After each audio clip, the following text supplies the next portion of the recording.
Bienvenidos un día más a The Lifter. Yo soy Iván Llamazares de ivyamazares.com y en este podcast te cuento cómo entreno, qué material utilizo y en general un poco mi día a día. Bien, hoy el tema va de entrenamiento unilateral, básicamente porque quiero responder una pregunta que me llegó a través del mail. Es una pregunta interesante que la vais a poder aplicar seguramente y además quiero hablar acerca de algunos trucos interesantes, algunos tips para ganar más músculo, lo que nos dice la ciencia a día de hoy, sobre todo algunas recomendaciones muy generales, pero que si estáis con ese objetivo en mente, si tenéis algunas dudas, pues os va a venir bastante bien, porque si lo aplicáis vais a ganar masa muscular de forma bastante más rápida y de forma bastante más óptima. Así que vamos con el episodio de hoy y vamos a empezar, eso sí, con la pregunta de José, que como digo, me la escribió a través del mail, a través de ivyamazares.com y me comenta lo siguiente. Hola Iván, primero muchas gracias por todos tus aportes que nos das a los que te seguimos, como en mi caso a través de los podcasts. Me gustaría que me aclararas y si puedes mencionarlo en algún audio, ¿cómo puedo seguir ganando masa muscular con un hombro fastidiado? Me han diagnosticado tendinitis supraespinosa en el hombro y no puedo levantar cargas. No quiero negarme a seguir avanzando o perder lo ganado. Y me han hablado de la transferencia cruzada o efecto colateral para trabajar con una sola parte del cuerpo y que la otra mitad se beneficie. ¿Qué opinas de esto? Gracias. Bueno, pues lo primero, gracias por tu pregunta, José. Espero de verdad que no sea nada, espero que te recuperes lo antes posible. Y en cuanto a lo que me comentas acerca de entrenar con un solo lado, es interesante. Lo que pasa que el tema de ganar masa muscular cuando estamos lesionados, cuando tenemos ciertas molestias, como lo que me comentas, una tendinitis en el hombro, mi enfoque, mi experiencia va más por el tema de mantener que no en ganar. O sea, mantener la masa muscular en la medida de lo posible y ya cuando podamos volver a entrenar con cierta normalidad, pues intentar hacer una fase de volumen y ganar masa muscular. Si llevamos tiempo entrenando, es evidente que la masa muscular que tenemos ya es bastante considerable, si hemos hecho las cosas relativamente bien, y por lo tanto cuesta mucho a nivel mental hacerse a la idea de que quizás vamos a perder un poco del músculo que hemos ido ganando con tanto esfuerzo. Ahora bien, ¿cuál es mi recomendación en este aspecto? Bueno, pues yo normalmente cuando he tenido ciertas lesiones, que también he tenido lesiones en el hombro, lo primero que hago es una fase en la cual una semana, 2 semanas son de recuperación más o menos aguda. O sea, la fase aguda de la lesión, la fase en la cual nos hacemos más daño, más molestia, en la cual estamos, por así decirlo, más sensibles. Esas semanas me las tomo de descanso en cuanto a ejercicios que realizo con esa parte del cuerpo. ¿En tu caso es con el hombro? Bueno, pues sencillamente lo que hago es limitar todos los ejercicios que realizo con esa parte del cuerpo durante al menos una semana o 2 semanas. Esto es interesante que lo hagamos así, sobre todo porque al principio es cuando podemos obtener una mayor mejoría en un corto periodo de tiempo y por lo tanto hay personas que directamente lo que hacen es, mira, yo no voy a descansar, yo voy a entrenar con poco peso, pero me salto esta semana, o sea, directamente al día siguiente sigo entrenando. Y lo que suele pasar es que la molestia no se va, o sea, sencillamente se nos queda ahí, pasan los días, pasan las semanas y parece que en lugar de ir a mejor, va cada vez a peor. Cuesta parar porque yo también he estado en esa situación y no quiero parar de entrenar, sobre todo cuando estoy en un momento que estoy disfrutando a tope, que estoy al máximo, que estoy progresando más que nunca y me cuesta parar y decir, venga, pues voy a estar una semana, 2 semanas sin hacer ningún ejercicio para esta parte del cuerpo. Pero es necesario. Y sobre todo cuando llega un punto en el cual llevamos cierto tiempo entrenando y tenemos cierta experiencia, pues sabemos que esto es un camino a largo plazo.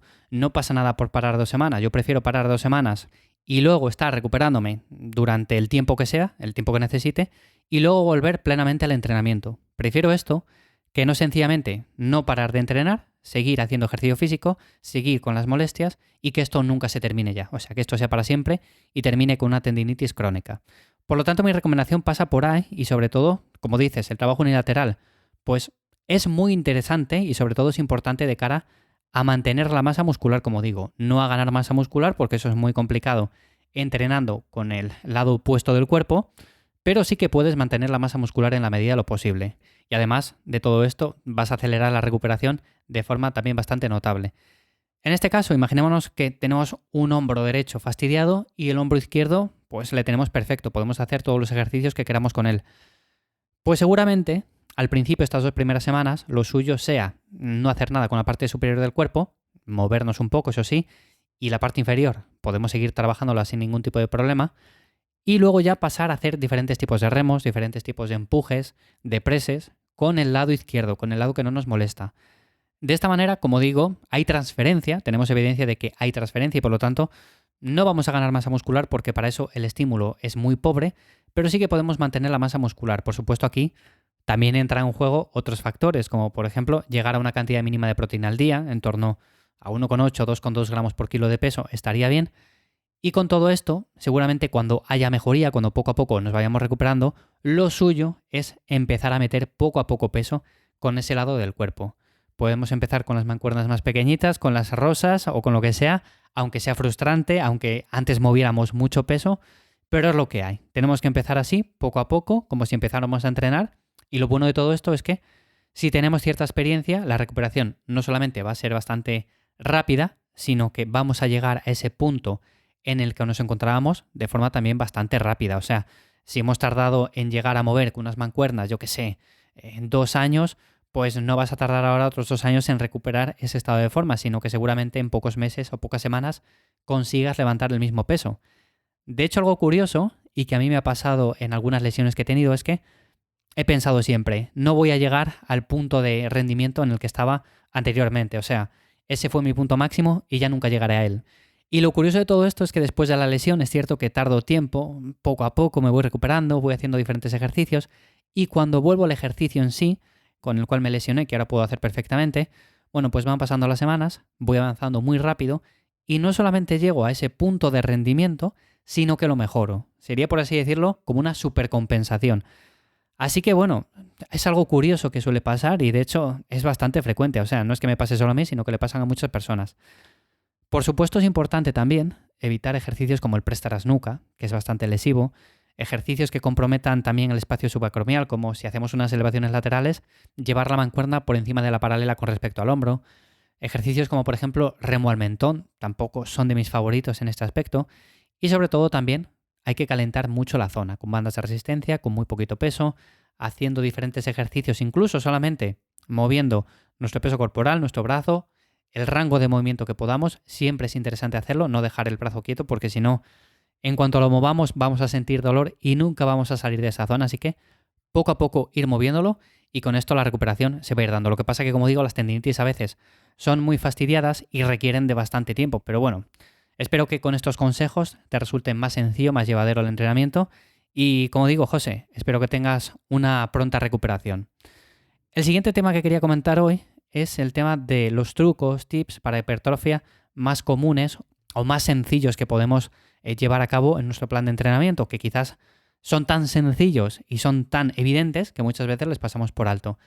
Y el primero de todos, que tiene que ver con el entrenamiento, es entrenar con intensidad, o sea, entrenar cerca del fallo. Creo que esto lo he comentado, si he hecho 400 episodios, o sea, en los 400 episodios lo he dicho, y es que si, por ejemplo, hacemos una serie y dejamos 6 repeticiones en recámara, de esto que llegamos a la última repetición, soltamos las mancuernas o la barra y podríamos haber seguido haciendo repeticiones y repeticiones, esa serie no cuenta, esa serie no va a generar hipertrofia, no va a generar cambio, no va a generar un estímulo positivo que haga que crezcamos. Por lo tanto, ¿qué tenemos que hacer? Bueno, pues si en un ejercicio ponemos 3 series, vamos a intentar que esas 3 series sean cercanas al fallo, sean con 2-3 repeticiones antes de fallar. Evidentemente hay ejercicios, como son los ejercicios analíticos, en los cuales podemos llegar más cerca del fallo o incluso hasta el fallo en todas las series y no va a pasar nada. Ahora bien, tenemos ejercicios más demandantes, como un peso muerto, en los cuales si llegamos al fallo, posiblemente dejemos frito el sistema nervioso central y de cara a una sesión posterior, pues tardemos más en recuperarnos. Este sería el tip número 1 y creo que en esto falla bastante la gente, por lo tanto, considero que podéis grabaros algunas series y valorar si cuando dejáis la última repetición, cuando hacéis la última, pues estáis cerca del fallo o podríais hacer más. Que muchas veces nos grabamos, pensamos que cuando estábamos haciendo el ejercicio estábamos ahí cerca del fallo y cuando lo vemos en casa decimos no, pues no estaba cerca del fallo. Podía haber metido seguramente 3, 4, 5 o incluso más. Así que bueno, esto sería lo primero. Y luego en cuanto al tema de la comida, porque si estamos buscando ganar masa muscular, el tema del superávit es importante. ¿De cuánto tiene que ser este superávit? Porque es otra pregunta que también me suele llegar con bastante frecuencia. Pues en torno a las 500 calorías al día. Pero si hablamos de personas principiantes. Si hablamos de personas que llevan cierto tiempo entrenando, subir 500 calorías de golpe al día posiblemente lo que haga es que acumulemos mucha grasa y luego una definición posterior tardemos más tiempo y estemos la mitad del año perdiendo el tiempo entre acumulando grasa, perdiendo grasa, bueno, pues no es óptimo. Para una persona que lleva cierto tiempo, yo diría entre 300 400 calorías está bien, sin llegar a las 500, no es necesario. Y las 500 o 600 lo vamos a dejar para personas que están empezando, que son muy receptivas al entrenamiento y a la comida, y con esto no van a acumular tampoco mucha grasa si entrenan bien. Tema de la proteína, de las grasas y de los carbohidratos. ¿Qué distribución debería de hacer? Lo más básico, lo más sencillo. Proteína entre 1,6 y 2,2 gramos por kilo de peso sería más que óptimo. Si nos movemos en torno a 1,8, pues por ahí lo podemos hacer bien y no hace falta que nos compliquemos más la vida. El tema de los carbohidratos, bueno, pues más de lo mismo. En torno a 4 o 7 gramos de carbohidratos por kilo de peso al día sería lo más adecuado para la gran mayoría. Por lo tanto, yo aquí lo que hago cuando, por ejemplo, planteo una dieta es calcular primero las proteínas, calcular posteriormente la grasa, que normalmente suele rondar en torno al 20-30% de la ingesta calórica diaria, y a partir de ahí, dependiendo de las calorías que tengamos que ingerir al día, pues sencillamente calculo los carbohidratos, que son el resto. Y con esto lo podéis hacer vosotros exactamente igual, o sea, calculáis primero las proteínas, luego las grasas y dejáis los carbohidratos para el final. ¿Que veis, por ejemplo, que estáis subiendo de peso muy rápido? Bueno, pues podéis jugar un poco con los carbohidratos y bajar un poco el tema del arroz, el tema de la avena, la patata o lo que incluyáis. Luego, si por lo que sea no estamos subiendo de peso o nos cuesta más, pues podemos jugar un poco con esto y podemos añadir un poco más de cantidad, alguna fruta más o lo que sea.